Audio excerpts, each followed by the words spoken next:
ಒಂದು ಸಣ್ಣ ಪಟ್ಟಣದಲ್ಲಿ ವಿಕ್ರಮ್ ಅನ್ನೋ ಒಬ್ಬ ಹುಡುಗ ಇರ್ತಾನೆ. ಅವನು ತುಂಬಾ ಸಿಂಪಲ್ ಜೀವನ ನಡೆಸ್ತಿದ್ದ. ಪ್ರತಿದಿನ ಕೆಲಸಕ್ಕೆ ಹೋಗಲು ಒಂದೇ ಬಸ್ಸಿನಲ್ಲಿ ಹೋಗ್ತಿದ್ದ. ಒಂದು ದಿನ ಬೆಳಗ್ಗೆ ಬಸ್ ತುಂಬಾ ಕ್ರೌಡ್ ಇತ್ತು. ಅದೇ ಸಮಯದಲ್ಲಿ ಒಬ್ಬ ಹುಡುಗಿ ಬಸ್ಗೆ ಬರ್ತಾಳೆ. ಅವಳ ಹೆಸರು ದಿವ್ಯಾ.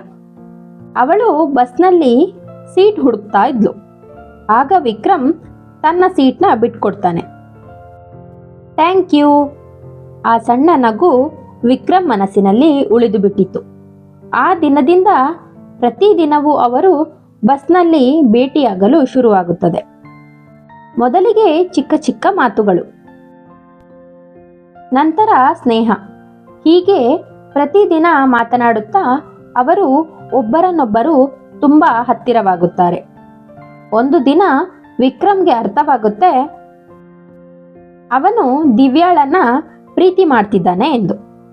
ಆದರೆ ಅವನು ಅದನ್ನು ಹೇಳಲು ಹೆದರ್ತಾನೆ. ಒಂದು ದಿನ ಬಸ್ ಲೇಟ್ ಆಗಿತ್ತು. ಅವರು ಬಸ್ ಸ್ಟಾಪ್ನಲ್ಲಿ ಬಹಳ ಸಮಯದಿಂದ ಮಾತನಾಡ್ತಾರೆ. ಆ ಸಮಯದಲ್ಲಿ ವಿಕ್ರಮ್ ಧೈರ್ಯ ಮಾಡಿ ಹೇಳ್ತಾನೆ, ದಿವ್ಯಾ, ನಿನ್ನ ಜೊತೆ ಮಾತನಾಡಿದಾಗ ನನಗೆ ತುಂಬ ಸಂತೋಷ ಆಗುತ್ತೆ. ನಾನು ನಿನ್ನನ್ನು ಪ್ರೀತಿಸ್ತೇನೆ. ಕೆಲವು ಕ್ಷಣ ದಿವ್ಯಾ ಮೌನವಾಗಿರ್ತಾಳೆ. ನಂತರ ಅವಳು ನಿಧಾನವಾಗಿ ನಗ್ತಾಳೆ, ನನಗೂ ನೀನು ಇಷ್ಟ. ಆ ಕ್ಷಣ ವಿಕ್ರಮ್ ಜೀವನದಲ್ಲಿ ಅತ್ಯಂತ ಖುಷಿಯ ಕ್ಷಣ. ಹೀಗೆ ಅವರ ಪ್ರೀತಿ ಶುರುವಾಗುತ್ತೆ. ಪ್ರತಿದಿನ ಕಾಲ್, ಮೆಸೇಜ್, ಮೀಟಿಂಗ್. ಅವರ ಜೀವನ ತುಂಬ ಸುಂದರವಾಗುತ್ತೆ. ಆದರೆ ಒಂದು ದಿನ ದಿವ್ಯಾ ಬಸ್ಗೆ ಬರೋದನ್ನ ನಿಲ್ಲಿಸ್ತಾಳೆ. ಒಂದು ದಿನ, 2 ದಿನ, 1 ವಾರ.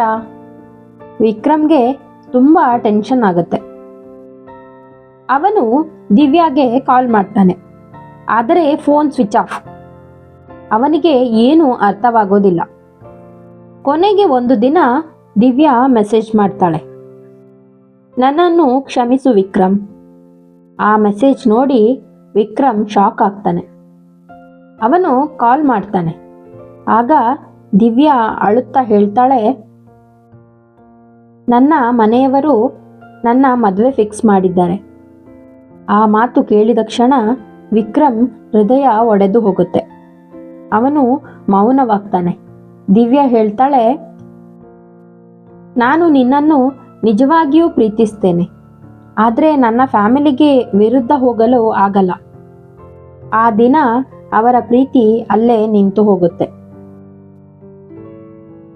ವಿಕ್ರಮ್ಗೆ ಒಂದು ಪಾಠ ಕಲಿತಾನೆ.